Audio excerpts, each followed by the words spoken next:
And good morning to the audience. Very good to see so many people here. So we've got a really interesting and relevant topic today, I think, looking at the relationship between schools and work and ensuring that students leave the education system with the skills needed by the labour market is a focus all around the world.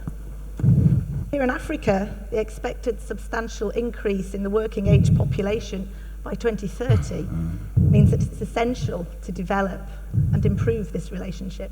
So I'm looking forward to what the panel have to say this morning, and I'm going to pose the first question to the Honourable Minister, Dr. Prempeh. Earlier this year, you mentioned yesterday that the Ministry of Education launched the new Ghana Education Service curriculum for the basic schools. Could you describe how you see the curriculum changes helping students in their transition to the world of work? Thank you, chairing this function. And good morning and welcome to colleagues and invited guests. Like I said yesterday, the results of our external assessments have been very bleak for some time. So there was a need to look at addressing or redressing the system. The old system was based on memorization of facts and acquisition of raw knowledge. So we've moved completely from that point to a standards-based curriculum which hinges on core competencies and foundational literacy skills. The core competency skills are digital literacy, communication and collaboration, global citizenship, student leadership, personal development, and cultural identity. We have the foundational skills of literacy and numeracy and writing. We hope that the infusion of those core competencies into our curriculum will come up with a student who is well prepared and balanced for the world of work and not the world of only university or tertiary education. Thank you, yes, and as you say, that kind of recognising the value of the knowledge but also building the skills with it and making sure you've got that balance right to support those students, that's very important. Thank you. So, Deputy Minister Mhaule, digital literacy is increasingly valued by employers. I know your department has a focus on increasing the ICT infrastructure in schools. Can you explain how you are supporting the teachers to ensure there is consistent use of ICT in the classroom? Thank you for the question, and also greetings to colleagues in the hall. In South Africa, when we started all the issues of ICT, we realized that our teachers, majority of teachers at the time, came from the old school where there was no technology. Yeah. And then before you could install, we started by training them, but we worked with universities because they had to come up with a curriculum that suits the current needs of our teachers. Then the subject specialists and subject advisors were trained as master trainers, that when all the infrastructure has been installed and when our children have to be taught on the ICT, our teachers are ready. Then they trained the teachers, our own subject specialists and subject advisors, after having been trained by universities and other stakeholders who are good at matters of ICT. From there, there's a continuous training, and we work with private sector. After they have installed all these devices, they also conduct training for our own teachers in-house. And sometimes we come up with an agreement that they will stay there for about 3 months to make sure that they train teachers even on the minor operation of the system, that when you work on the system, you are able to correct where there are wrongs and be able to fix it. Then that's how we are training them, and they are so much enthusiastic, and we make sure that each teacher has a device, both a laptop and a tablet, that when they teach on interactive teaching. They are able to teach with children. And because we cannot give children the tablets, the devices, and yet the teacher does not have. Yeah. So that's what we are doing in South Africa. Okay, thank you very much. And I understand you've trained nearly 300,000 teachers through that approach, so that's an impressive number. Yes, so far we have trained more than 300,000 teachers. Yeah. And we don't only focus on high school. We train even from the grade R, because the foundation needs to be strong, and the lower grades. That's where we put more emphasis. And the training is still continuing. It's not a once-off thing, because even the technology is changing day by day. So it's a continuous training. I think that's a really good point. As you say, technology keeps moving on, doesn't it? So the training is not finished. Exactly. It is a continuous process. Thank you for sharing that. Thank you. And Deputy Minister Moyo, the current education sector plan in Zimbabwe runs to 2020. And as you now start to work on the plan that will follow that, what policy initiatives are you expecting to include to strengthen the links between schools and work? Yes, thank you, Karen, for the question, and good morning, everybody. Now, at the center of linking and strengthening the link between the school and workplace or industry is the issue of knowledge, and that knowledge is developed at school level. So the first thing that we are working on right now is the creation of a policy to initiate schools or centers of excellence, where we expect to link the school and the industry in terms of infrastructure. So we have appropriate infrastructure at school level, and also we have sufficient equipment which is related to what is happening in the industry. Because at the moment, what's happening is that our equipment in schools is outdated, and we need to modernize right from school level, so that what happens at school prepares our learners for what will happen at the workplace. Now, the other important thing to note is that we are strengthening STEM in our school system, right from primary school level up to A level. And that prepares the ground for our innovation centers, which have been developed for our universities, so that there is a very strong link and a developmental trajectory between what happens at the lower primary school level right up to the whole spectrum of the education system. The other important initiative in terms of policy thrust is the issue of teacher capacity development, where we are reskilling our teachers for this new trajectory, so that they are able to competently handle classes and also be able to prepare our students sufficiently for the place of work. Once that is done, we are also looking at strengthening our industrial attachment, so that our students, as they exit school, they are attached to particular industries in the areas that they have been doing. It's already happening now, but then we intend to upscale it so that it covers a bigger spectrum of our education system. We're also looking at using that industrial attachment for our continuous assessment, so that as the component, currently we are so much grounded on summative assessment, and we want to incorporate the continuous assessment component in our system, so that part of the grades, or what forms up the final grade, is also what happens at the experiences at industry, put together with the summative component, and then we come up with a grade for them. Thank you. Well, quite a range of points there, and interesting to reflect that making sure that students have the opportunity to work with up-to-date equipment in the school, so that when they transition into the workplace, they're already used to that equipment. And I'm interested that you're doing more in terms of industrial attachments, again, to give students a real sense of what it's like to be in the world of work. Thank you. Yeah. And Professor Rashid, Karen. what policies are you implementing to better connect your education system with employers and ensure that industry has a strong supply of skilled young people? Well, thank you very much, Karen. I think there is a clear realization by all critical stakeholders in Nigeria, from the political leaders to industry leaders to education leaders, that our education system must connect more closely with the industries in the country.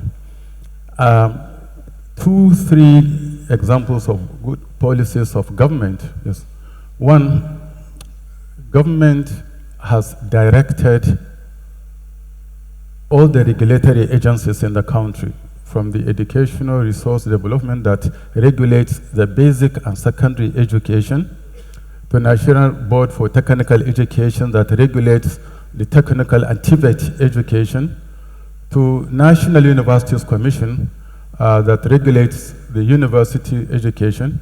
We have all been directed to embark on serious re-engineering of our curricula. So the entire Nigeria's education curricula is undergoing serious re-engineering currently, and in doing so, we are now working closely with the industries to produce, to agree on a curriculum that responds to the needs of the industry and the needs of the larger Nigerian society. We have also government. In 2013, government approved the establishment of the National Skills Qualification Framework. And this is a framework that seeks to link the formal, non-formal, and informal educational system with the needs of the industry. And it is currently undergoing some reviews, and I think the industries are closely involved in relating this.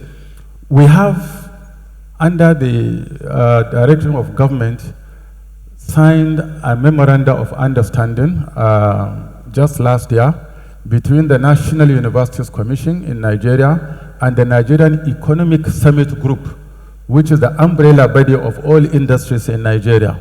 We have signed an MOU, and one key areas of cooperation is, again, the review of the curriculum. We now understand that the university curriculum, just like all education curriculum, is so important that we cannot leave the development of curricula to academics alone.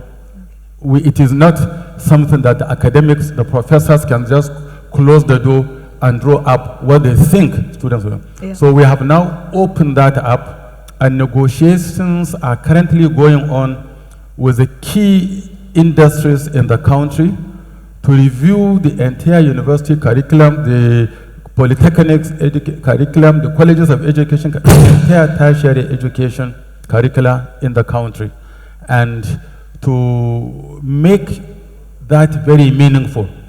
The curricula at the basic and secondary level is also now being reviewed so that there will be a seamless transition from the secondary to tertiary education level.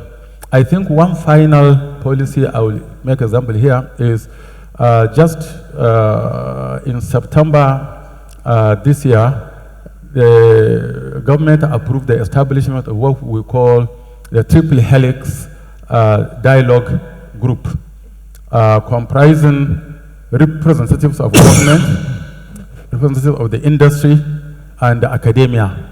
The academia, industry, and government coming together to review relationships between the three arms to ensure the production of quality and relevant knowledge that will be relevant to our industrial needs. These are just some of the things going on currently in Nigeria. Thank you, Karen. Thank you very much. Interesting to hear about the idea of the triple helix between those three partners all being involved. And also I like the idea of, rather than closing the door to industry, actually opening the door and getting industry in and really involved in thinking about the curricula for the future. Thank you very much. Thank you for sharing that. if I could move back to yourself, Minister. The education sector plan in Ghana recognises that, historically at least, there's been a mismatch between the skills supplied through the education system and the skills demanded by the labour market.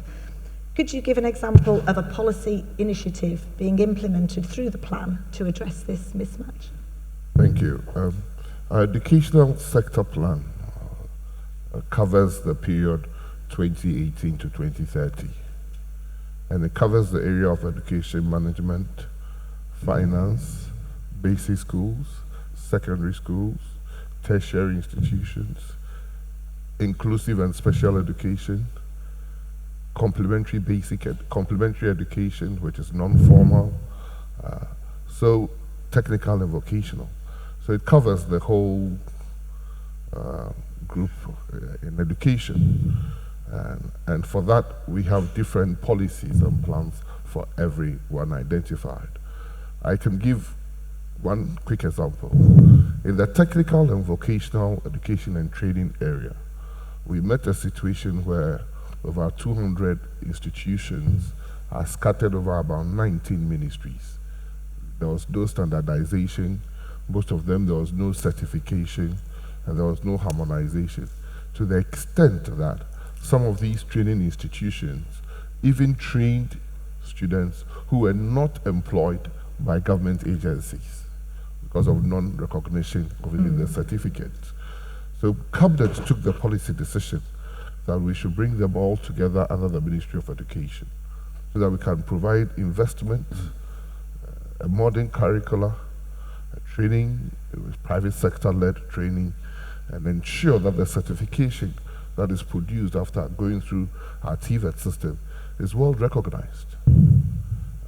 We did this through a 5-year strategic plan that we are implementing. And that strategic plan first did what we call a skills gap analysis and a manpower audit. That gave us a skills directory of what we have and also gave us what we lack, especially in the civil sector areas that we are choosing to start off with. After that, to inform the curricula and the assessment of the certification process, we formed sector skill bodies. We've done so far 3. These are industry or private sector-led bodies that should inform us and guide us in the curriculum development and the assessment after the students are trained, whether it's workplace or attachments or apprenticeships. These sector skills bodies that we have formed are in agriculture, construction, and hospitality management. So we are in the direction of our TVET agenda being led and full contribution with the private sector body, especially when we have a policy of competency-based training and harmonized competency-based training for the whole country in the TVET sector. So we even identified one of our training institutions, the university, that will hold these competency-based training modules and train trainers to go into teach. So that is an example. The other example I've already given is the reforms we are doing the curricula in basic education through NACA. That is ensuring that we are moving from objective-based assessment to a standard-based assessment. The standard-based assessment ensures the core competencies I spoke about: digital literacy, communication and collaboration, critical thinking, problem solving, personal development, student leadership, global citizenship, is infused with the foundational skills of literacy, numeracy, things, so that we come up with a Ghanaian student who is confident facing the world of work and being able also globally competitive. So those are some of the examples of policies being driven to support our TVET industry and even our basic education. Thank you very much. And having that kind of planning horizon of 12 years gives you a good chance then, doesn't it, to kind of put the plans in place, to implement, to review those as you go along. It allows us to think, because we are not that a rich country, so we have to think more and organize ourselves better. Yeah, but a good example of getting that coherence between all the different institutions, because when it's spread out as it was, you'll have duplication and also gaps, I imagine. So bringing that together sounds a really positive The only step forward. institution that is being left out is the Ministry of Communication, because they are doing fantastic work in ICT and girls in coding and training. So they should be encouraged to do even more. Thank you. Deputy Minister Dr. Mhaule, alongside the work that the Department of the Basic Education in South Africa has been doing increasing school attendance, there's also been a focus on improving the literacy and the numeracy skills. Can you share with us what impact these policies are having on the readiness of students for the world of work? Thank you. I think as a country, we're still a young democracy. So when we started, we were busy coming up with new legislations and try also to address the gaps which were created by the past. So we came up with the act called Employment Equity Act. And that Employment Equity Act also came with the Skills Development Act, because you cannot apply equity and not skill the people. So then the Skills Development Act, it needed the Department of Basic Education now to start preparing the children in line with the Skills Development Act and to respond to the employment equity and all other equity in the country. Then we call all industries, everybody, universities together to develop the skills that are needed by the country in order to respond to the economic needs of the country and to grow the economy. Then in that meeting, we then came up with a human resource development strategy. And it's a strategy that is owned by everybody. Institutions of higher learning, work industries, and everybody. Then now it called upon the Department of Basic Education to start preparing the child at an early stage to respond to the human resource development strategy, which is a strategy that started to work from 2010. We said it's a road from 2010 to 2030. But it gives room for being evaluated after 5 years to look at the needs, that are the needs still the same, then and correct it and make it to be in line with the new priorities. Then the Department of Education, going back, we found that we were not doing well on issues of maths and numeracy. And our participating in international trends, we found that we were performing at least very low. Then we started introducing the annual national assessment for the exit grades, your grade 3, grade 6, and grade 9. So since then, quality came into being and there was improvement. That's why when we participated in the SACMEC 2 to 4, there's a huge improvement now on issues of maths and language in South Africa. And that's where we are heading now, working together, of course, with higher education and the institutions of higher education. So we are laying a strong foundation as basic education. Thank you. Thank you, and really nice to hear of that kind of upward trend and how you're keeping everything coherent by all pointing towards the same national plan. Yes, there's this national development plan. The national development plan is talking to almost all the policies of the country, and it has put that the trend should be at least 500 of the participation of our learners in maths and science by 2030. But now, as I speak, we are at 492, which means there is a serious growth, because 2030 is still some miles to go. When we arrive there, we shall have exceeded that if we keep on the pace that we are doing with our teachers. Thank you very much. Thank you. If I could move to Deputy Minister Moyo. The new curriculum being implemented in Zimbabwe includes a life skills orientation after Form 4, and that I understand is to help learners in the transition from school to work. Can you comment on the benefits that this policy is delivering and also any challenges you have encountered?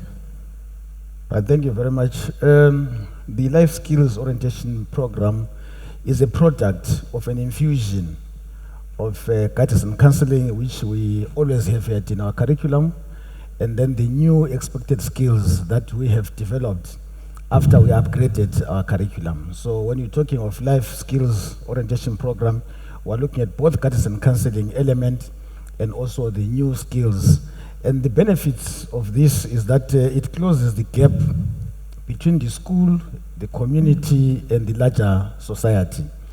And one of the benefits is that it's also intended to create responsible citizenship, so that we have good collaboration within the communities, productive collaboration, and therefore peaceful, productive societies. So when you're looking at the benefits, we're also looking at critical thinking skills, so that as people collaborate, as people interact, there is also a lot of critical analysis of their environment and benefits that accrue there too. We're also looking at creativity and problem solving, because life skills would also include issues around identifying the problems within the communities and also coming up with solutions to those problems. Now, when you're talking of responsible citizenship, we're trying to move our learners away from the self, where people look at themselves and not worry about their environment, not worry about the people around them. So we are creating that discourse around living with others, taking care of others, and also developing for the better good of the entire society. Now, on the challenges, we have a number of challenges, one of which is the time constraint. Our curriculum normally is congested, and then trying to find sufficient time within the curriculum to deeply look into the life skills orientation program is also a problem. Then we also have one of the challenges is perhaps the teacher attitude. Because this has not been examinable, teachers have a tendency to only concentrate on those learning areas that are examinable.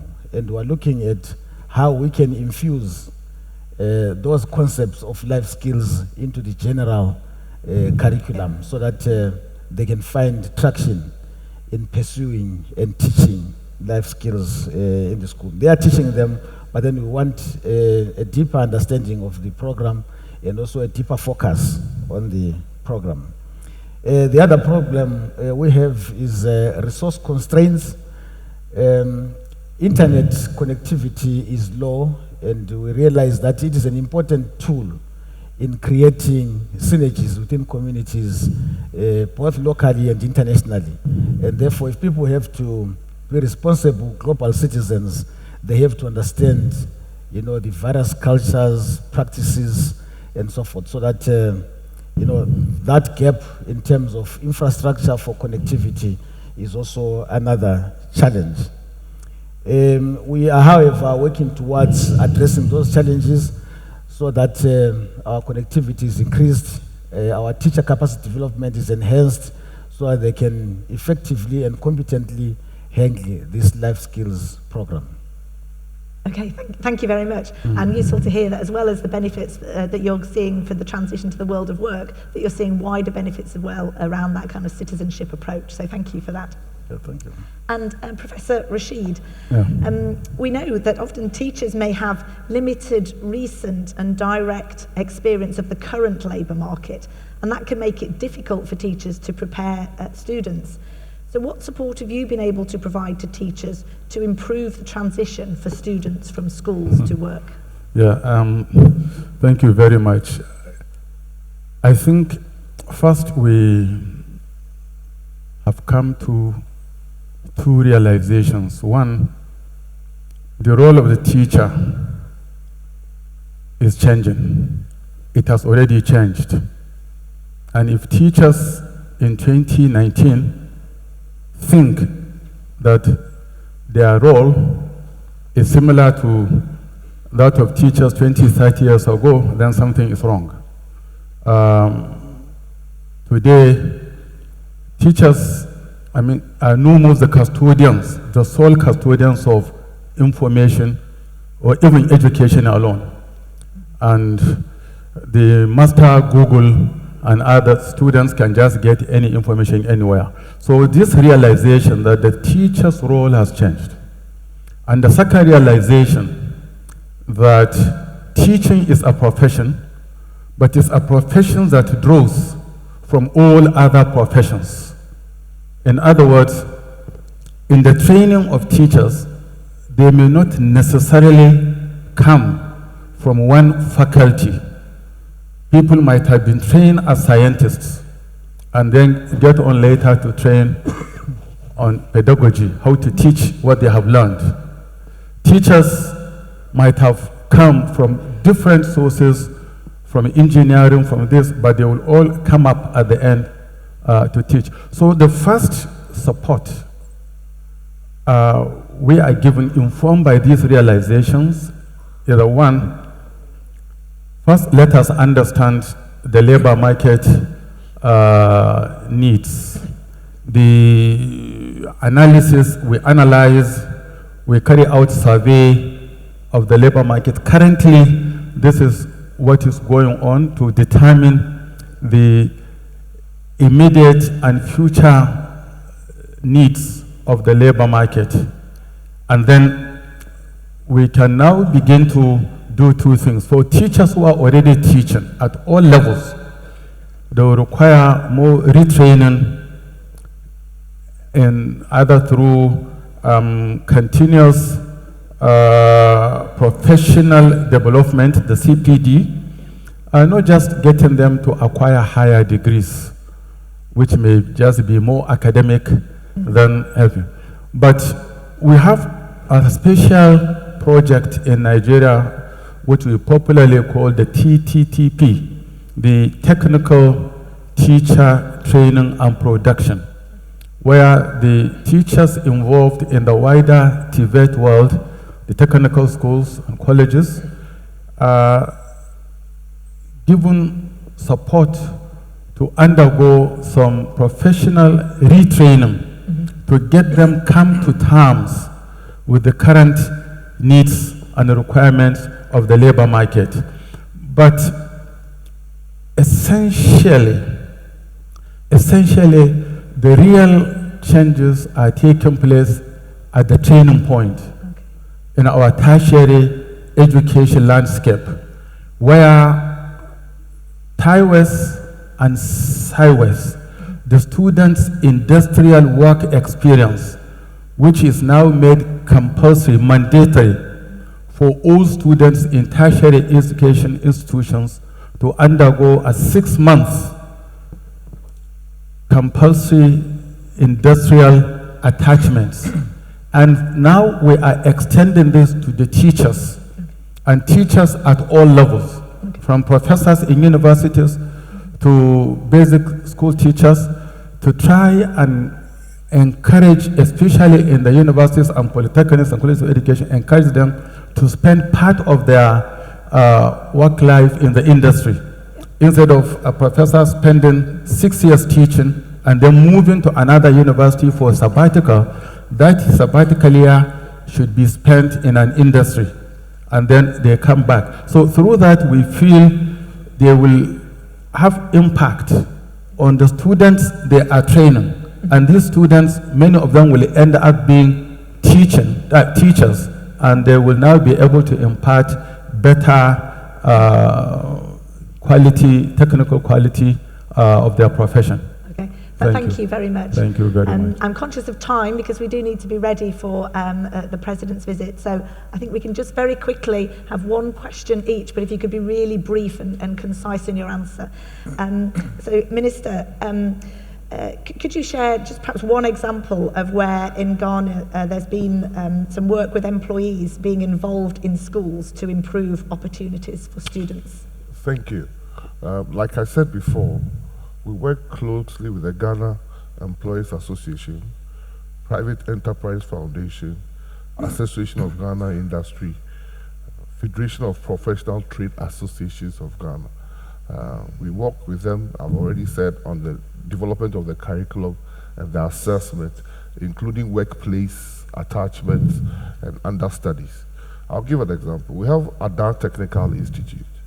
The fashion department there works closely with one of the private sector big name fashion houses in this country called Nalim. So students get to go and experience what is happening in the real world, and they come to their class and they have a miniaturized version of what is happening in the real world. That is a collaboration that the agencies that I've talked about have the capacity to absorb more of our students and give them real life experience while still being trained. That's really important. Thank you. And Deputy Minister Dr. Mhaule, again, perhaps just one example of a policy you're implementing to better connect your education system with employers. Yeah, in my earlier input, I spoke about the National Development Plan. I spoke about the Skills Development Act and the Employment Equity Act. And we also have the growth path after which came up with the National Development Goals. So the National Development Plan has got 15 chapters, but chapter 9 focuses on education and skills. And when President appointed the commission to come out with the National Development Plan, he cut across, put everybody, but under the leadership of the minister in the presidency at the time, and the current president was deputy chairperson of the National of the commission. So they came up with this plan in 2012, which is being implemented up to 2030, and that it gives line of march to the Department of Basic Education as to what is it that we must focus on, and education that speaks to the needs of the industry and to prepare the learners for the future job. That's why as a department we had to now develop a 3-stream, because in the past you would have to pass grade 12 in order for you to decide as to what is it that you want to do. But now, after passing grade 9, when you come to grade 10, you choose what to do. Then we have vocational skills, we have technical skills, and then we have the academic route as a country. Thank you. Thank you. So offering options then to students. Okay, so very briefly then, Deputy Minister Moyo, could you share any examples of where you've worked with the labour market to help the students develop self-reliance and entrepreneurship? Yes, thank you. On the onset, when we started reviewing the curriculum in 2015, industry was involved, labor was involved. So the product of what we are teaching right now is our new curriculum is a product developed both by government, the ministry, and also industry, and also the labor market.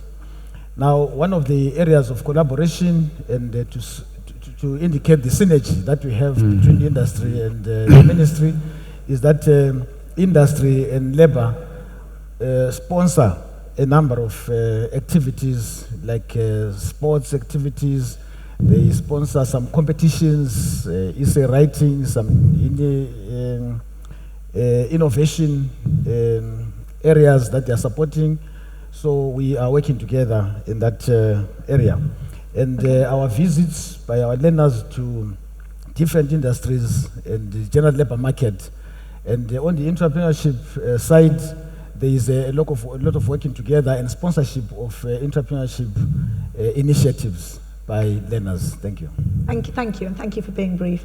And Professor Rashid, if I could just ask you, could you give an example of where you've collaborated with corporate organisations to ensure that facilities for technical and vocational education are kept up to date? Well, the facilities for technical... Yes, and vocational education, how you've kind of made sure that that's kept up to date in schools. Yeah, well, I think one key area, again, as I said, and as almost everybody on this queue has made, is the need to review and update the curricula at all levels to that need. So the frequent review of curricula is very, very important.